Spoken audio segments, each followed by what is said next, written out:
अपनी आवाज बुलंद कर रहा है, जो बहुत बार जेल गया, अभी भी प्रोटेस्ट में चल रहा है, उसके लिए आपके लिए एक अल्फाज भी नहीं निकलता है। मैं उससे भी पूछना चाहता हूं जो अंतरियों से आर्टिकल को लें, जब वकारिच भट्टी जो कि एक कश्मीर की, चलो मैं मानूंगा आप उसको छोटी आवाज मानते हैं, लेकिन कश्मीरी नौजवान के लिए वो एक बहुत बड़ी आवाज है। जब उन पे एफआईआर लगाएगा, अभी रिसेंटली कुछ दिन पहले सेक्शन 295A के तहत, 153A के तहत एक भी सियासतदान की जुबान नहीं खुली। आज मैं जम्मू कश्मीर के सियासतदानों से और जम्मू कश्मीर की जितनी भी पार्टियां हैं, खासकर कश्मीर प्रोविंस की जितनी भी पॉलिटिकल पार्टियां हैं, जो हमेशा जम्मू कश्मीर की आवाम को ये दावा करती हैं कि हम आपके नुमाइंदे बनेंगे, हम आपके रहबर बनेंगे, हम आपके मुश्किलातों का हल निकालेंगे, लेकिन आज तक जम्मू कश्मीर की आवाम ने 70 साल में ऐसा कभी देखा नहीं। उन्होंने भरोसा हर एक पे किया, कभी नहीं देखा। आज मैं आप उन सबसे एक सवाल पूछना चाहता हूं, हर एक पॉलिटिकल पार्टी से पूछना चाहता हूं।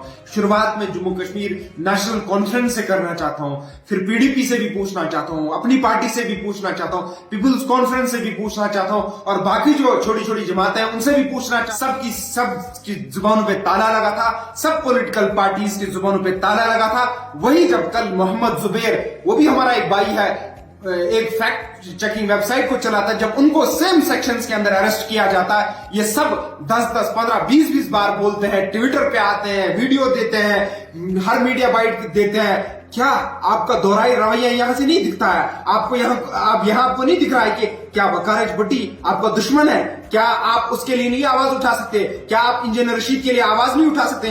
क्या नेशनल कॉन्फ्रेंस का हक नहीं बनता है कि इंजीनियर रशीद को छोड़ा जाए? क्या पीडीपी का हक नहीं बनता है कि वो डिमांड करे इंजीनियर रशीद को छोड़ा जाए? क्या पीपुल्स कॉन्फ्रेंस और अपनी पार्टी को, चलो उनको तो हम मानते ही ये भी है, उनको तो छोड़ दो ही, लेकिन क्या इनका हक नहीं बनता है? क्यों आप इस जम्मू कश्मीर की आवाम को धोखा दे रहे हैं, जो आवाज पिछले 12 साल से इस आवाम के लिए? आज इसलिए आपसे ये सवाल पूछना चाहता हूं और उम्मीद करता हूं ये बेगैरत लोग जरूर इस पे जवाब देंगे। इन्होंने क्यों बात नहीं की, ये बताइए। अपना जो इनका मौक़िफ़ है वो वाज़िह करे। क्या ये जम्मू कश्मीर के आवाजों को, जो जम्मू कश्मीर में जम्मू कश्मीर के हक में बात करते हैं, जो आज जुल्म और जबर के खिलाफ बात करते हैं, जो आज जो इनजस्ट हमारे नौजवान के साथ हो रहा है, जो उसके खिलाफ आवाज उठाते हैं बुलंद आवाजें, क्या ये उनके हक में एक अल्फाज भी नहीं बोल सकते? क्या इनका हक नहीं बनता था? फिर इनको कौन सा हक बनता है कि ये जम्मू कश्मीर की आवाम के पास आए और उनको कहे कि हम आपके रहबर हैं, हम आपका रहबर बनना चाहते हैं, हम आपकी प्रोटेक्शन करेंगे? आज 70 साल तक आपने कौन सी प्रोटेक्शन की इस आवाम की? 70 साल तक आज अगर ये आवाम इस वक्त आग के भट्टी के अंदर जल रही है तो उसके जिम्मेदार आप हैं। अगर हमारा नौजवान आज दर दर भटक रहा है तो उसके जिम्मेदार आप हैं। देखिए, बीजेपी का तो मंशूर ही क्लियर है। बीजेपी ने तो अपना मंशूर क्लियर पहले ही करके रखा है कि वो खाली 1947 से नहीं, 1925 से ही उनका मंशूर मुसलमानों के प्रति क्लियर है। उधर तो मैं जाना ही नहीं चाहूंगा। यहां भी आप देखिए, 2019 से पहले, 2019 में जब इलेक्शन होता है तब भी बीजेपी ने क्लियरली कहा था आर्टिकल 370 को हटाएंगे। मैं यहां की सियासतदानों की बात करता हूं, उनसे मैं सवाल पूछना चाहता हूं। बीजेपी से क्या सवाल पूछूंगा, क्योंकि बीजेपी है जो जेल में डाल रही है, बीजेपी है जो जिसने वकारिच भट्टी पे भी एफआईआर लगवाया, जिसने मोहम्मद जुबैर पे भी एफआईआर लगवाया, जिसने दोनों को जेल भिजवाया।